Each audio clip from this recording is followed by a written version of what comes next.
Ancient Igbo Trade. Special episode, Igbo Landing. The dark day in slave trade history. There are places where history is written in monuments, and there are places where history is written in silence. Along the quiet marshes of Dunbar Creek on St. Simon's Island, Georgia, lies one such place. Today, the water appears peaceful. The tide rises and falls without ceremony. Birds glide effortlessly across the sky. Fishing boats drift through the creek as they have for generations. To an unfamiliar visitor, there is nothing unusual about this landscape.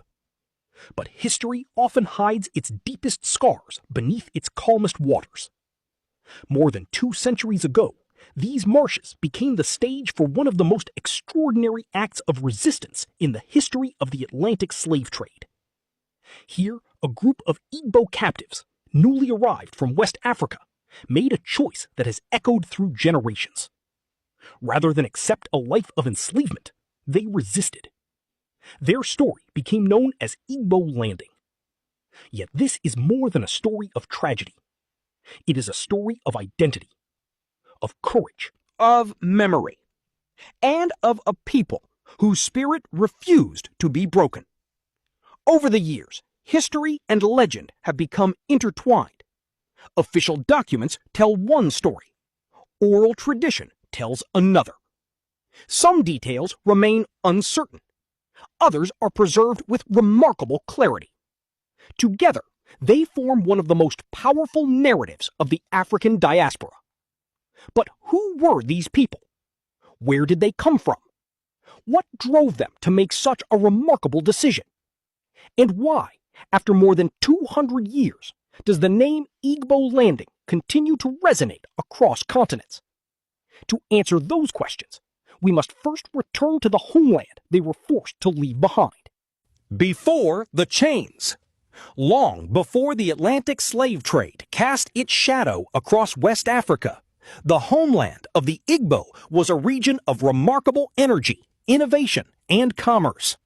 Stretching across the forests and river valleys of what is now southeastern Nigeria, Igbo land was home to hundreds of independent communities linked not by a single king, but by shared language, culture, and trade.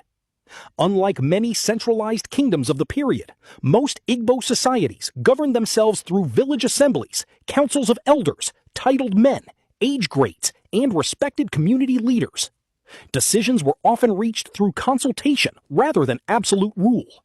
This tradition of collective responsibility became one of the defining characteristics of Igbo society. The land itself was generous. Farmers cultivated yam, the king of crops, alongside cocoyam, cassava, vegetables, and later maize. Palm trees provided oil, wine, building materials, and valuable products that would eventually become central to international commerce. The forests supplied timber, medicinal plants, and wildlife. The rivers served as highways, connecting communities and markets. Across Igbo land, blacksmiths transformed iron into farming tools, hunting weapons, ceremonial objects, and trade goods. Their skill was both practical and sacred, passed from one generation to the next. Commerce flourished. Every 4 days, markets came alive.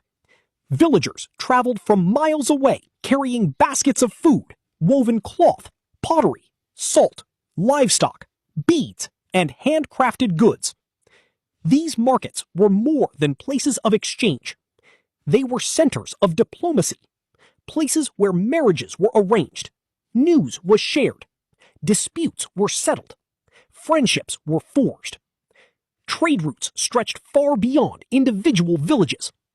Merchants carried goods across forests and rivers, linking Igbo communities with neighboring peoples, and eventually with the great trading ports of the Niger Delta. Among the most influential commercial networks was the Oro trading system. Through an extensive web of merchants, settlements, and alliances, the Oro helped connect inland producers with coastal markets, facilitating the movement of goods over vast distances. Religion was woven into everyday life. Many Igbo believed in Chukwu, the supreme creator, while also honoring ancestors and spiritual forces believed to inhabit rivers, forests, and the natural world. Life was understood as a sacred relationship between the living, the departed, and generations yet to be born. Family stood at the center of society. Children inherited not only land and names, but also stories, customs, responsibilities, and identity. Every child belonged not only to a household, but to an entire community. It was a civilization built upon cooperation, enterprise, resilience, and an enduring belief in human dignity. Yet, beyond the Atlantic Ocean, forces were gathering that would forever alter the destiny of millions. European empires were expanding. Plantations in the Americas demanded an ever-growing labor force. Human beings had become commodities in a rapidly growing global economy. The thriving markets of West Africa would soon become entangled in one of history's greatest tragedies. And for countless families across Igboland, ordinary life would never be the same again. Few could have imagined that European demand for enslaved labor would transform this thriving region forever. Fade to black. When trade became human. The story of Igbo landing did not begin in Georgia. It began thousands of kilometers away on the western coast of Africa, where commerce connected civilizations long before Europeans arrived. For centuries, West African merchants traded gold, ivory, pepper, salt, cloth, iron, and agricultural products through networks that stretched across forests, rivers, and deserts. Trade was nothing new. But in the 15th century, a new chapter began. Portuguese explorers reached the West African coast in search of gold and a sea route to Asia. What started as commercial exchange gradually evolved into something far darker. As European powers established colonies across the Americas, vast plantations producing sugar, tobacco, cotton, coffee, and later rice demanded an enormous labor force. The indigenous populations of the Americas had been devastated by disease, warfare, and exploitation. European landowners looked elsewhere. Their answer was Africa. Over the next 4 centuries, millions of African men, women, and children would be captured, sold, and transported across the Atlantic in one of history's largest forced migrations. Between the 15th and 19th centuries, historians estimate that between 12 and 15 million Africans survived the Atlantic crossing. Many more died before ever reaching the ships.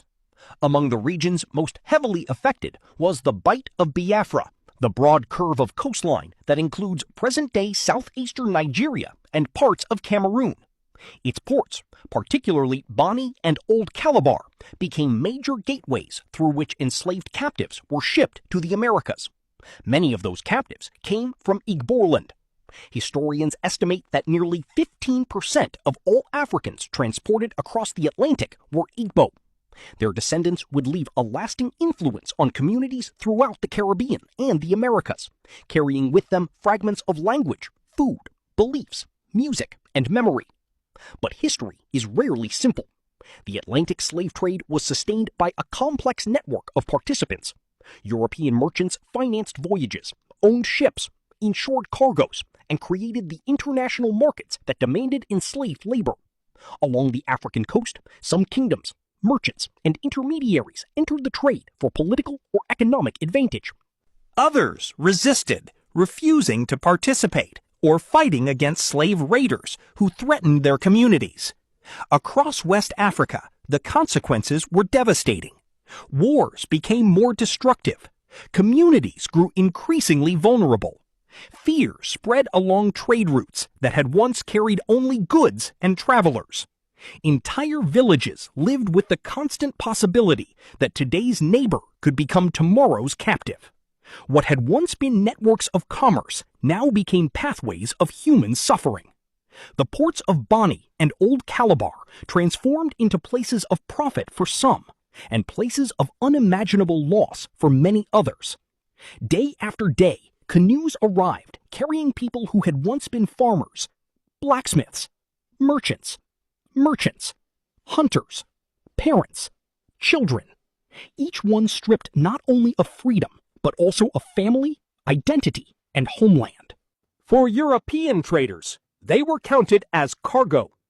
For those left behind, they were fathers who never returned, mothers whose songs fell silent, children whose names would never again be spoken around the evening fire. The Atlantic Ocean became more than a body of water. It became a boundary between two worlds. On one shore stood the homes they had known. On the other waited an uncertain future shaped by chains, plantations, and forced labor. Thousands departed from these shores every year. Many believed they would never see Africa again. And for countless families, they never did. Thousands left these shores. Very few ever returned. Captured. History often records numbers, but behind every number was a name, a family, a home, a life interrupted. No single story can represent the millions affected by the Atlantic slave trade.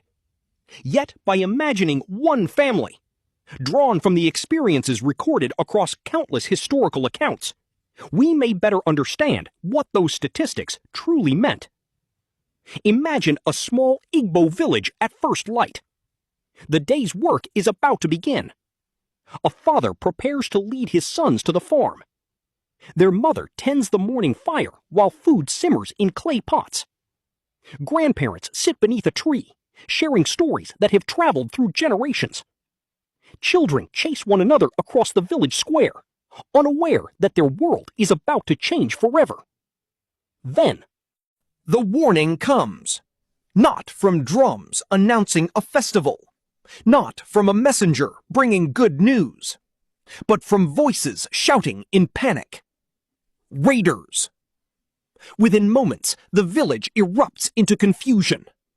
Some flee into the surrounding forest.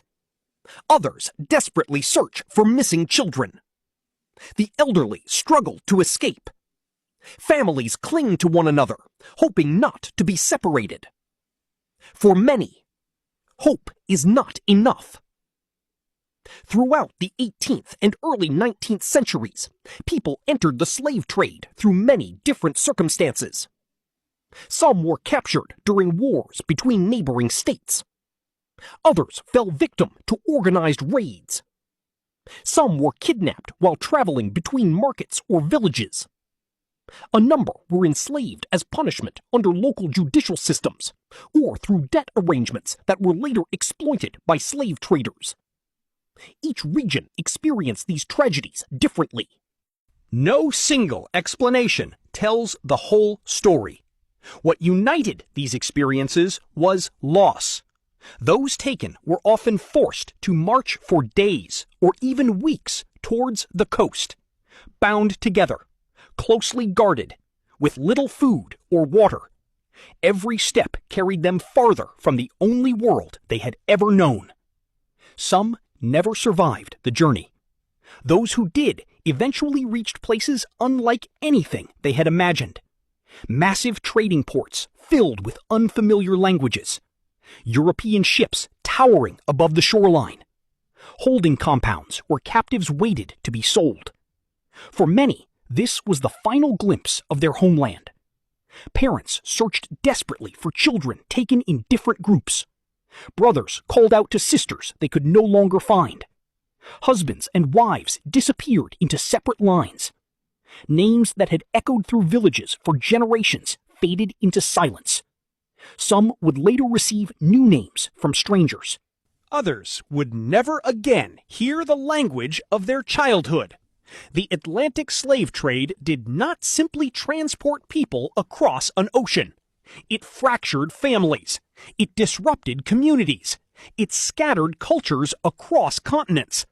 Yet even in captivity, many refused to surrender who they were.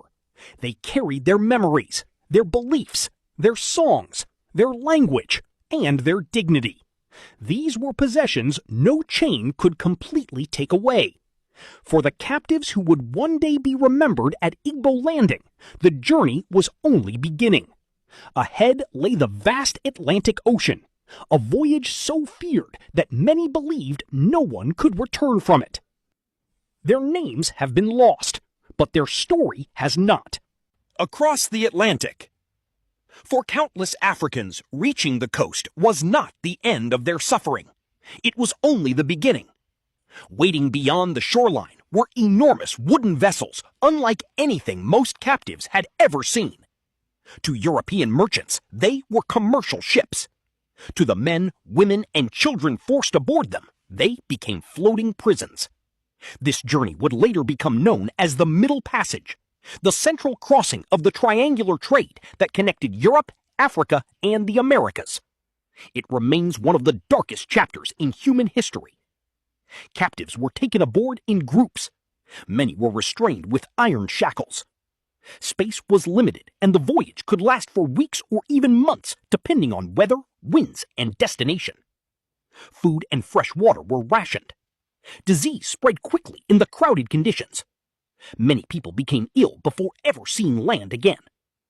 Historians estimate that millions survived the Atlantic crossing, but many thousands did not. Some succumbed to disease. Some died from exhaustion or malnutrition. Others resisted captivity in different ways. The Atlantic Ocean became both a route of commerce and a vast cemetery without graves. Yet even under these conditions, resistance never disappeared. Across many slave ships, captives attempted to reclaim control of their own destinies. Historical records describe revolts at sea, efforts to seize vessels, refusals to eat, and other acts of defiance. Some succeeded. Most did not. The determination to resist reminds us that those carried across the Atlantic were never passive victims of history. They remained human beings making difficult choices under impossible circumstances. Among them were people from Igboland, farmers who knew every path through their forests, blacksmiths whose hands had shaped iron, merchants who once traveled bustling market routes, mothers carrying memories of children left behind, children too young to understand why everything familiar had disappeared.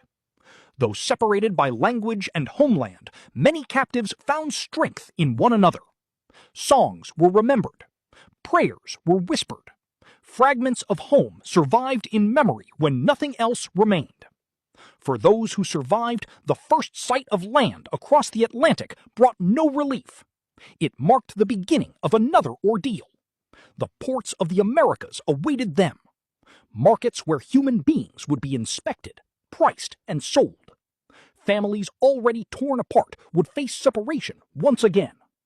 For a group of approximately 75 Igbo captives arriving in the British colony of Georgia in May 1803, history had one more chapter to write. The Atlantic had taken them far from home, but their journey was still not over. Savannah, Georgia. In May of 1803, a ship carrying captive Africans reached the busy port of Savannah, Georgia. Among those on board was a group believed to consist largely of Igbo men and women from the Bight of Biafra. They had survived the Atlantic crossing, but survival did not bring freedom. Upon arrival, they entered a world where people could be bought and sold as property. Merchants inspected them. Potential buyers examined their physical condition. Prices were negotiated. Wives were reduced to financial transactions. Historical records indicate that this group was purchased by agents representing two prominent plantation owners, John Cooper and Thomas Spaulding. Their destination was the Sea Islands along the Georgia coast, where expanding plantations demanded labor to cultivate rice and cotton. The journey, however, required one final transfer. The captives would not travel directly to the plantations. Instead, they were placed aboard a much smaller coastal vessel that would carry them through the rivers, tidal creeks, and marshes separating Savannah from St. Simon's Island and nearby plantations. To the traders, this was merely the last stage of delivery, another routine shipment, another profitable transaction. But they misunderstood the people in their custody. These captives had already endured the loss of family, The loss of homeland, the loss of freedom. What remained was something no merchant could measure: their will. Somewhere between Savannah and St. Simon's Island, that determination would change history. The crew likely believed they controlled the voyage. The captives knew otherwise. Within hours, everything would change. The traders thought they were transporting cargo. Instead, they were carrying people who had not surrendered their humanity. What happened next would become one of the most remarkable acts of resistance in the history of the Atlantic slave trade. The revolt. The Atlantic crossing was over. The coast of Georgia was now in sight. For the traders aboard the small coastal vessel, the hardest part of the journey seemed finished. Their human cargo had survived the ocean. Soon they would be delivered to plantations on St. Simon's and Sapelo Islands. The voyage had become routine. But beneath the silence, something was changing. No one knows exactly who spoke first. No document records the conversations among the captives. History has preserved no names, no speeches, no detailed plan. What we do know is that somewhere along this final journey, the captives chose to resist. Whether the decision was made days earlier, during the Atlantic crossing, or in the quiet moments aboard the coastal vessel, no one can say with certainty. But they acted together. That alone tells us something remarkable. Despite everything they had endured, the fear, the separation, the long voyage across the ocean, their determination had not been broken. According to historical records, the Igbo captives rose against the crew. A struggle followed. Several members of the crew lost their lives during the confrontation. For a brief moment, the balance of power shifted. The captives were no longer simply passengers in chains. They had become active participants in their own story. Whether they attempted to steer the vessel, or whether it drifted after the struggle, remains uncertain. What is known is that the boat eventually ran aground in the muddy waters of Dunbar Creek on St. Simon's Island. The shore was only a short distance away. For the traders, rescue may have seemed inevitable. For the captives, a final decision awaited.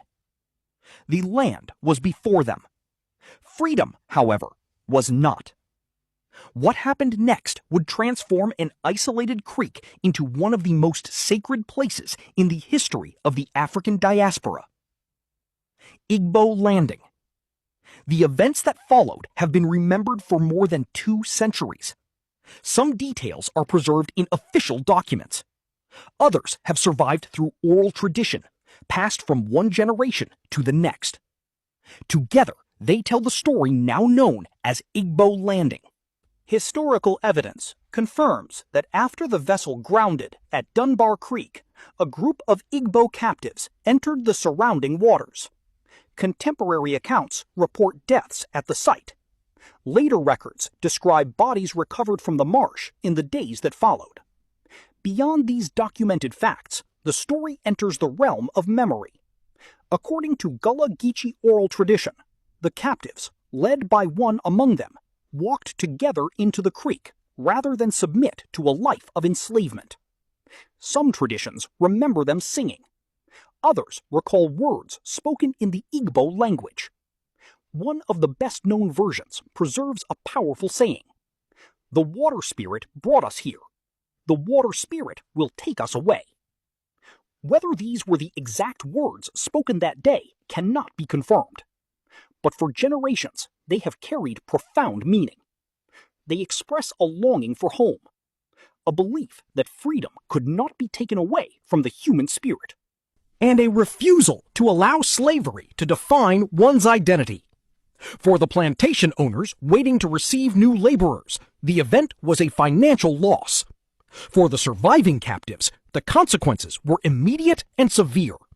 Those who did not die were captured again and taken to nearby plantations, where many lived out the remainder of their lives in bondage. But something unexpected had happened. The attempt to reduce human beings to property had met an extraordinary act of resistance. More than 200 years later, the waters of Dunbar Creek continue to bear witness to that moment. Not because every detail is known, but because the courage remembered there has never been forgotten.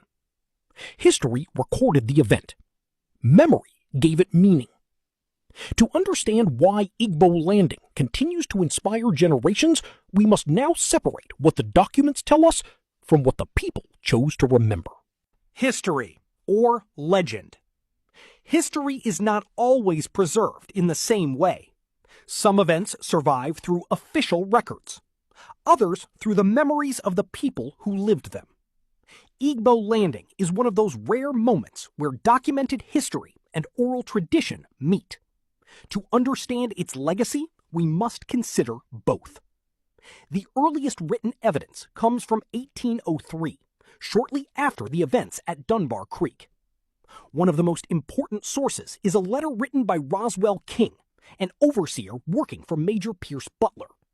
His correspondence records the arrival of the captive Africans and describes the deaths that followed after the vessel reached Dunbar Creek. Another significant document was written by William Mine, a slave dealer. His letter also refers to the uprising of the Igbos aboard the coastal vessel and confirms that lives were lost during the incident. These records differ in some details, as historical documents often do. But together they establish several important facts. A group of Igbo captives arrived in Georgia in May 1803. They revolted aboard a coastal transport vessel. The vessel came to rest at Dunbar Creek. Deaths occurred during and after the rebellion. The event was significant enough to be recorded by those involved in the slave trade itself. Historical records also indicate that bodies were recovered from the marsh in the days that followed. Surviving captives were pursued, recaptured, and returned to slavery. The financial records are equally revealing. Payments were made to those tasked with recovering survivors and bodies. Even after such a profound human tragedy, the language of commerce remained. Lives continued to be measured in profit and loss. But written documents tell only part of the story. Among the descendants of the Gullah Geechee people, another history endured. A history carried not on paper, but in memory. For generations, elders told of the flying Africans. According to these traditions, the captives did not simply disappear beneath the water. They rose above it. Some grew wings and flew back across the Atlantic. Others walked across the surface of the sea toward Africa. Still others were welcomed home by ancestral spirits. Stories also speak of chains that can still be heard at night, of voices carried across the marsh by the wind, of a place where the boundary between history and memory feels remarkably thin. To the modern historian, these accounts are not documentary evidence in the same sense as official correspondence. But dismissing them would overlook something equally important. Oral tradition preserves truths that written records often cannot. It remembers how communities understood an event, how they gave meaning to suffering, how they refused to let the humanity of those involved be forgotten. For the slave traders, Igbo Landing represented lost property. For the descendants of the enslaved, it became something far greater. A story of courage, a story of identity, a story of freedom that no ledger could ever contain. Sometimes history tells us what happened. Memory tells us why it mattered. If we are to understand why these men and women made such a remarkable choice, we must look beyond the events themselves. We must look into the world they carried within them. Why they chose death. Perhaps the most difficult question surrounding Igbo Landing is also the most profound. Why? Why would a group of people, having survived capture, forced marches, and the Atlantic crossing, choose resistance in the face of overwhelming odds? The honest answer is, we cannot know with certainty. No survivor left a personal account. No diary records their thoughts. No testimony captures the conversations that took place among them. What remains are historical records, cultural traditions, and the beliefs of the society from which many of them came. The Igbo worldview placed great value on dignity, personal honor, and belonging. Life was understood as a gift from Chukwu, the supreme creator. It was also inseparable from one's family, ancestors, and community. To be removed completely from one's homeland was more than a physical separation. It represented the loss of identity itself. Many Igbo communities believed that the living remained connected to those who had gone before them. Ancestors continued to watch over their descendants. The boundary between this life and the next was not viewed simply as an ending, but as part of an ongoing spiritual relationship. Among some Igbo traditions was the belief in Ilo, often understood as reincarnation or the return of life within one's lineage. While beliefs varied from community to community, many understood existence as a continuous cycle linking generations together. Water also held profound symbolic meaning. Rivers were not merely geographical features. They represented life, movement, purification, and spiritual connection. The Omambala River, one of the great rivers of Igbo land, occupies an important place in the cultural memory of many communities. Some later oral traditions connect the remembered words at Igbo Landing to these beliefs about water and return.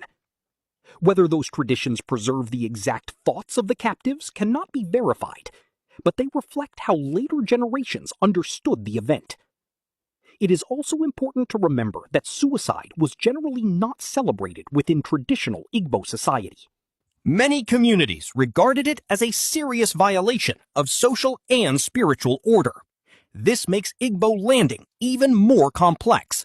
Some historians suggest the captives acted to avoid lifelong enslavement. Others view the event primarily as an act of collective resistance. Still others caution that we cannot fully reconstruct their motivations from the evidence that survives. Perhaps the greatest lesson is one of humility. Across 2 centuries, we can study documents. We can analyze traditions. We can compare interpretations.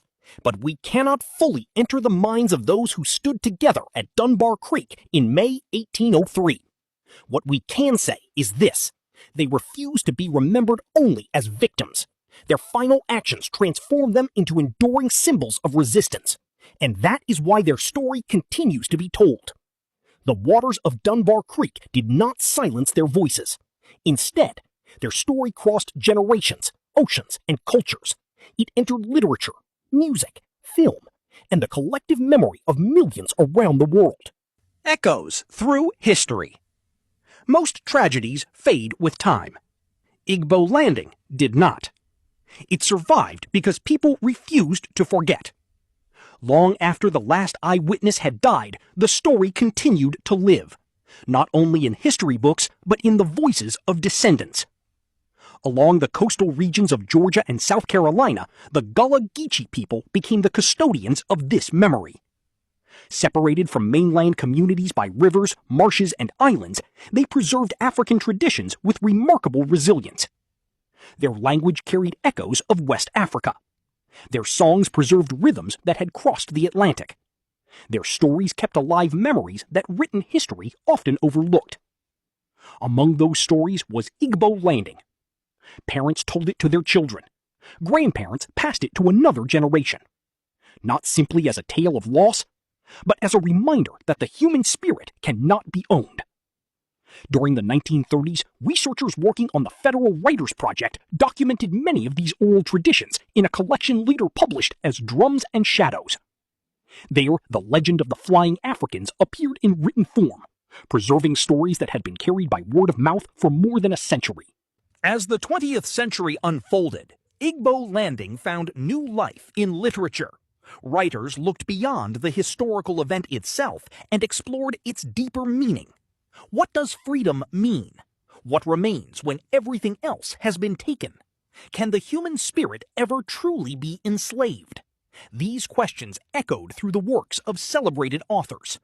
Toni Morrison drew upon the symbolism of the flying Africans in Song of Solomon, where flight became a metaphor for memory, liberation, and identity. Alex Haley's Roots helped millions reconnect with the history of the transatlantic slave trade and inspired renewed interest in African ancestry across the diaspora. Paul Marshall, in Praise Song for the Widow, explored the enduring ties between African Americans and their ancestral heritage. Virginia Hamilton's The People Could Fly transformed the oral tradition into a timeless story for younger generations, ensuring that the legend would continue to inspire. Cinema also embraced the story. Julie Dash's groundbreaking 1991 film, Daughters of the Dust, drew deeply from Gullah Geechee history and memory, weaving the spirit of Igbo landing into its visual storytelling. Decades later, millions around the world heard an echo of that legacy in the 2018 film Black Panther. In one of its most memorable scenes, Eric Killmonger says, "Bury me in the ocean with my ancestors who jumped from the ships." Though fictional, the line reminded audiences of the countless Africans who resisted enslavement and renewed global interest in stories like Igbo Landing. Musicians, poets, historians, and artists have continued to honor the memory of the captives through song, sculpture, exhibitions, and public remembrance. What was once remembered only by local communities became part of a global conversation about freedom, justice, and historical memory. Recognition followed. In 2022, more than 2 centuries after the events at Dunbar Creek, the state of Georgia unveiled an official historical marker commemorating Igbo Landing. It was more than a sign beside a road. It was an acknowledgement that this story deserved a permanent place in history. Each year, descendants, scholars, cultural leaders, and visitors gather to remember those whose names have been lost, but whose courage has never been forgotten. The waters remain quiet, but the story continues to speak. History has remembered Igbo Landing. The question that remains is what it asks of us today. What Igbo Landing means today. More than 200 years have passed since the events at Dunbar Creek. The world has changed beyond recognition. Empires have risen and fallen. Slavery has been abolished. Nations have gained independence. Yet the questions raised by Igbo Landing remain as powerful as ever. What does freedom truly mean? Is freedom simply the absence of chains? Or is it something far deeper? Something that begins in the human spirit? For historians, Igbo Landing is a documented act of resistance during the transatlantic slave trade. For the Gullah Geechee community, it is a sacred memory passed faithfully from generation to generation. For descendants of the African diaspora, it represents resilience, identity, and the refusal to let history erase those who came before. And for all humanity, it serves as a reminder of the devastating human cost of treating people as commodities. The story also invites us to think critically about history itself. Some truths survive in official documents. Others survive because communities choose to remember them. Both matter. Together, they help us understand not only what happened, but why it continues to matter. Today, visitors who stand beside Dunbar Creek often find something unexpected. Not anger, not noise, but silence. A silence that invites reflection.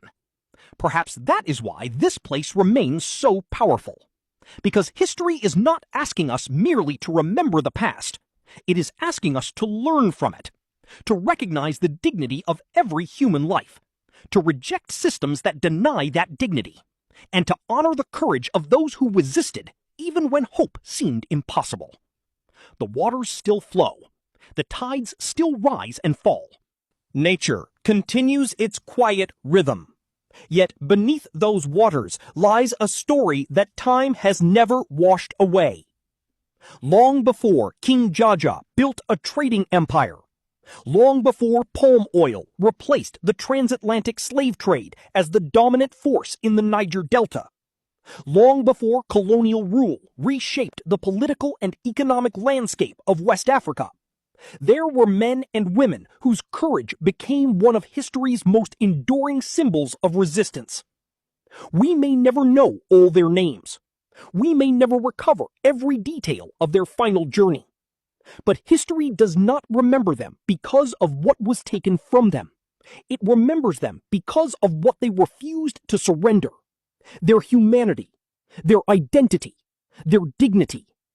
Igbo Landing is more than a place. It is a bridge between Africa and its diaspora.